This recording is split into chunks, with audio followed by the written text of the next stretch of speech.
Most people are terrified of time. Some count it, some waste it, some pretend it's not real. And then there's one man who supposedly defeated it. A man who appears in history like a glitch, timeless, polite, impossibly talented, and suspiciously wrinkle-free. Meet the Count of Saint-Germain, the man who never dies. Yes, the same Saint-Germain that Voltaire once described as a man who knows everything and never dies. And no, that's not a poetic exaggeration. Voltaire, the Enlightenment philosopher who mocked kings and priests alike, apparently drew the line at Saint-Germain because he couldn't explain him. When a man like Voltaire says, "This is weird," you know something's off the charts. Let's talk about what we know, or rather, what we don't. Saint-Germain's birthplace? Unknown. Parents? Maybe royalty. Maybe no one. Age? Flexible. He first appeared in the early 1700s in European high society, already speaking 10 languages, playing violin like a virtuoso, painting like a master, and casually hinting that he'd hung out with Cleopatra. That's right. Not a Cleopatra. The Cleopatra. You can imagine the gossip. A man who never reveals his age, never eats in public, and never runs out of money. In 18th century Europe, that was the holy trinity of suspicion.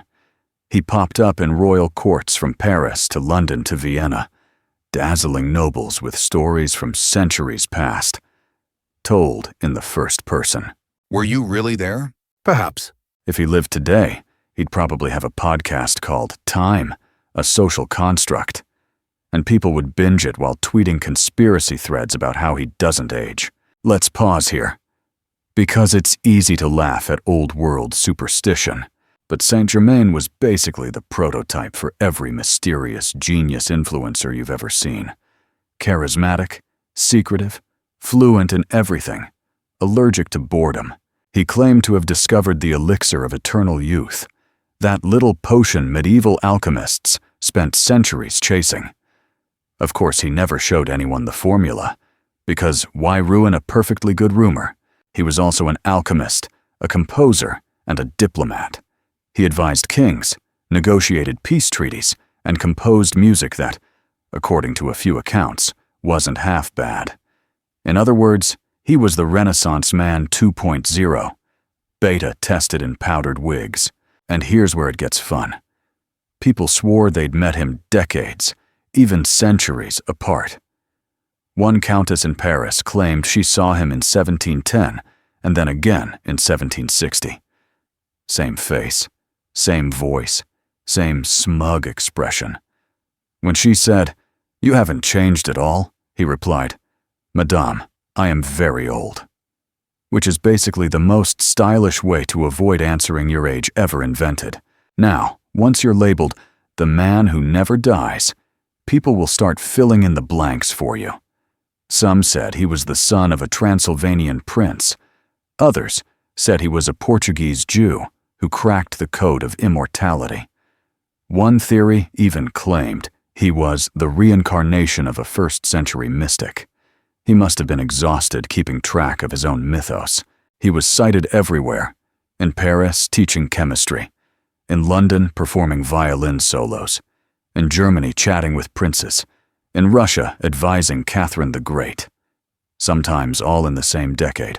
If he had an Instagram bio, it would read, traveler, artist, alchemist, possibly immortal. DM for Eternal Youth collabs. The strangest part isn't the rumors. It's how Saint-Germain seemed to encourage them. He never denied the impossible. He just polished it.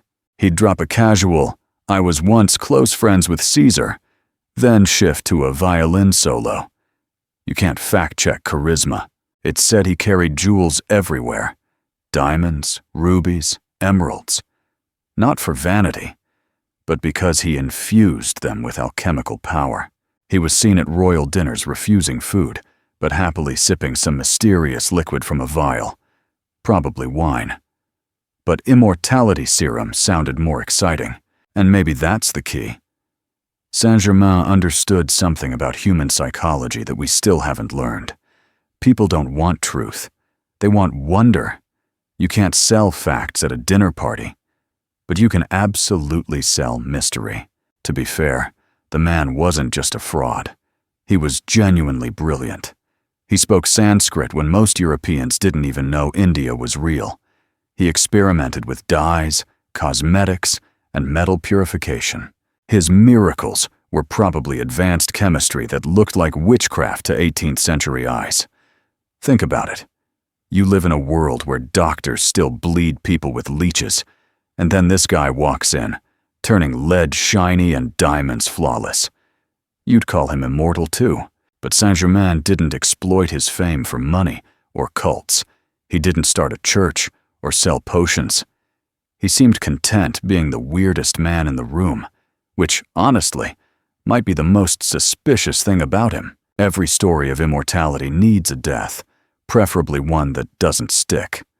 According to records, Saint-Germain died in 1784 in Germany. Officially, but unofficially, reports of him kept appearing for decades. He was supposedly seen at the French Revolution, because of course he was. Then in the 1800s, a few mystics swore he attended their secret meetings, unchanged. In the 1900s, theosophists promoted him to ascended master status, basically the immortal influencer of the spiritual world. And even in the 20th century, people claimed he appeared in photographs, because nothing says immortal like grainy black and white proof. The real question isn't, was he immortal? It's, why did people need to believe he was? The 1700s were obsessed with the idea of perfection. Europe was drunk on reason and science, the age of enlightenment. But beneath all that logic was a simple fear, the fear of time. No invention, no empire, no philosophy could stop decay. So along comes a man who doesn't age, doesn't eat, doesn't die. And suddenly, he's hope in a wig. Saint-Germain became a symbol of what every empire secretly wanted to be, eternal. The French king saw him as power. The scientists saw him as knowledge. The mystics saw him as proof that the soul could escape death. And maybe, deep down, everyone just wanted a story too good to end. Fast forward 3 centuries. We still chase immortality, only now we call it anti-aging cream, biohacking, or uploading your mind to the cloud. Same fear, new font. Saint-Germain was the prototype of our modern paradox. We crave the extraordinary, but fear the absurd. He's what happens when curiosity and vanity collide. He'd fit perfectly in today's world, doing TED Talks on the art of not dying, dropping skincare tutorials titled Alchemy for Beginners, or tweeting, still alive, still learning. And people would believe it, because the internet also hates uncertainty, but loves mystery. Our brains crave patterns. When faced with the unknown, we fill the gap with stories. That's why myths never die. They just refresh their browsers. Here's the cosmic punchline. Saint-Germain might not have conquered death, but he absolutely conquered marketing. He created the perfect personal brand, high status, no origin, zero aging. He was the luxury edition of humanity, the first man to turn who is he into a career. If immortality is measured by how long people talk about you, then Saint-Germain has already won. He's outlived kings, empires, and probably your phone's battery life. He's like a software update that never downloads, but keeps reminding you he exists. So what can we actually learn from this glittering mystery? First, curiosity ages better than skin.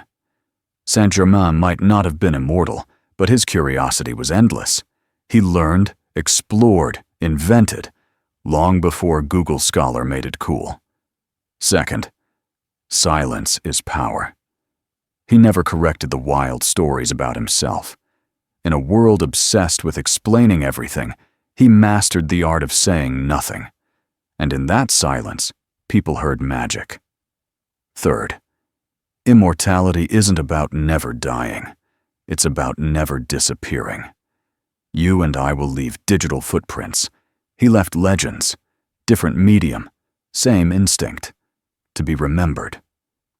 The story of Saint-Germain is less about eternal life, more about the eternal hope that there's more to life than ending. He is the embodiment of that very human glitch, the refusal to accept limits. And while we mock that delusion, we also depend on it. It's what pushes science, art, and every bad decision made in the name of progress. Maybe Saint-Germain wasn't immortal. Maybe he just lived in a way that felt endless, always curious, always new, always out of reach. In the end, immortality might not mean living forever, but being impossible to forget. Centuries later, here we are, still telling his story, still searching for the truth, still half believing that somewhere in a Paris cafe or a Berlin library, there sits a man with long black hair, a red cape, and the kind of calm that comes only from never running out of time. Maybe he lifts a glass of wine, smiles slightly, and thinks, they're still talking about me. And you know what? That might be the most immortal thing of all.